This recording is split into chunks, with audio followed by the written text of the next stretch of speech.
Today we're going to introduce the CamAPS HX closed-loop system, an automated insulin delivery system to help improve glucose control for people with diabetes in hospital.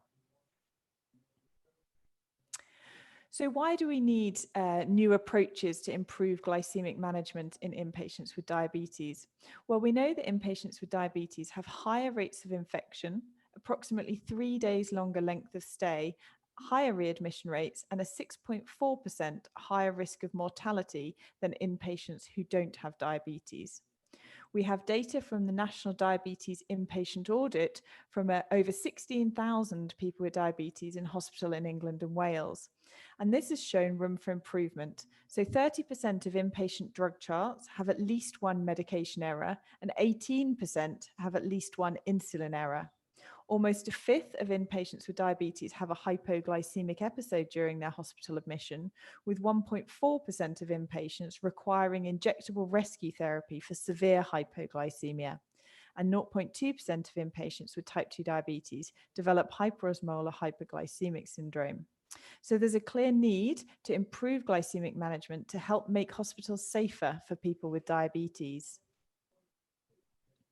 So the CamAPS HX system is a fully automated insulin delivery system, and it comprises of 3 component parts. So you have a continuous glucose sensor, and we currently use the Dexcom G6, which you can see there on the left, and that connects via Bluetooth to the algorithm, which is housed as an app on an Android smartphone. And that also connects via Bluetooth to a Dana RS insulin pump, which infuses the insulin decided by the algorithm. All the data flows automatically to the DiaSend system so it can be reviewed remotely.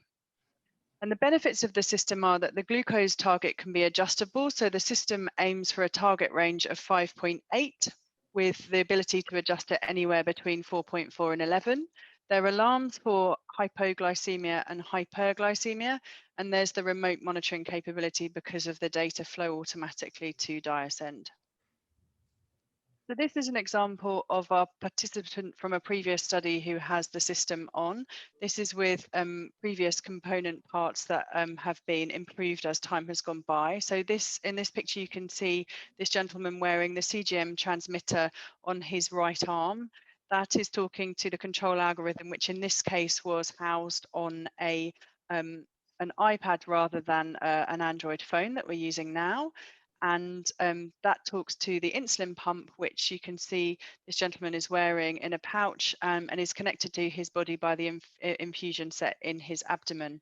And the system will complete the closed loop every 10 to 12 minutes. So the CGM sends the glucose level to the algorithm. The algorithm instructs the pump how much insulin to deliver, and the pump delivers the insulin. And that system occurs every 10 to 12 minutes with the aim of keeping the glucose range in target. And you can see here how that is depicted by the graph, which shows that the sensor glucose level is in the red line, and aiming to be kept between the 2 red dotted lines, which is the target range. And you can also see the blue line is the insulin-driven, algorithm-driven insulin delivery, which you can see is aiming to keep the glucose level in target. So when the glucose is rising, the system ramps up its insulin delivery with its aim of bringing the glucose level back down into the target range and keeping it there. So why use a closed-loop system? Well, we've been developing evidence to support that closed-loop systems can improve glycemic control compared to standard insulin therapy. So in this graph on the right, you can see over the course of the 24 hours of the day, in the red line and shaded area, you can see the median and interquartile range of glucose with the closed-loop insulin delivery system. And that's much lower with a greater time spent in that target range than with the conventional insulin therapy, which is in the blue and shaded area. So our research studies have shown that closed-loop systems can reduce the average glucose levels and improve the time spent in this target glucose range by 24 percentage points, which equates to an additional 6 hours each day. Subsequent studies, which were undertaken in inpatients who were using enteral and/or parenteral nutrition, showed an even greater improvement with closed loop, with 32 percentage points extra in that time in target range, equating to 8 additional hours each day. And in inpatients who need hemodialysis, an additional 38 percentage points in range, which is 9 additional hours each day. And all this was achieved without any increase in the risk of hypoglycemia. You can use a closed loop system in hospital. In patients with type 2 diabetes or stress-related hyperglycemia on general medical or surgical wards, and they can be those requiring steroids, nutrition support, and dialysis. And we would see most benefit for patients who required a length of stay of more than 48 hours. We wouldn't use a closed loop system in hospital in patients with type 1 diabetes or women who are pregnant or breastfeeding.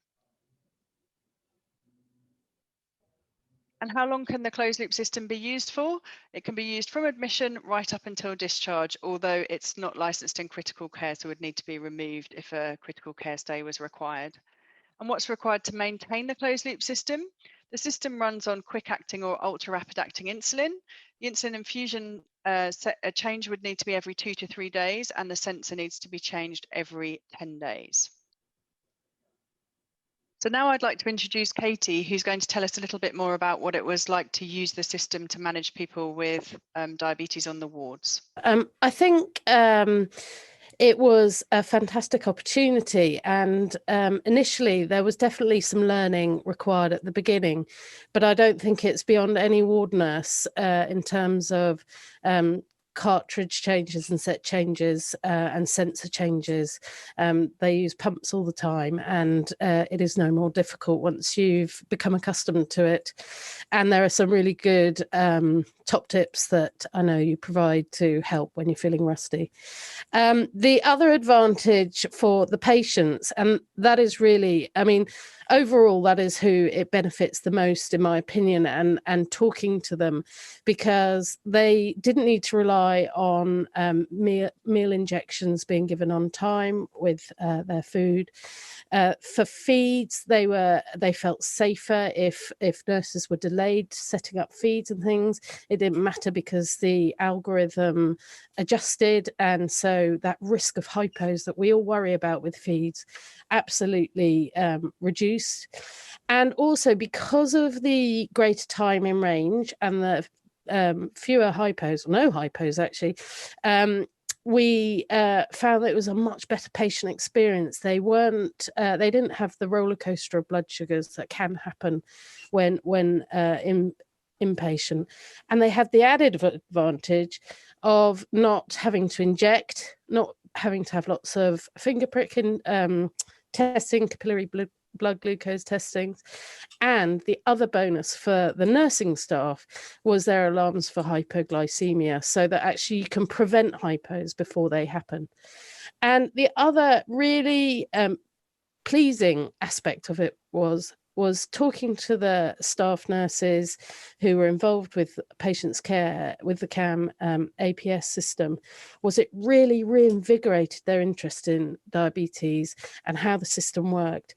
And so it really cheered everyone up, because it was good for the patients. They felt safer, their outcomes were better, and the nurses had less sort of impact on their time with testing blood sugars more regularly for when people are on feeds and things.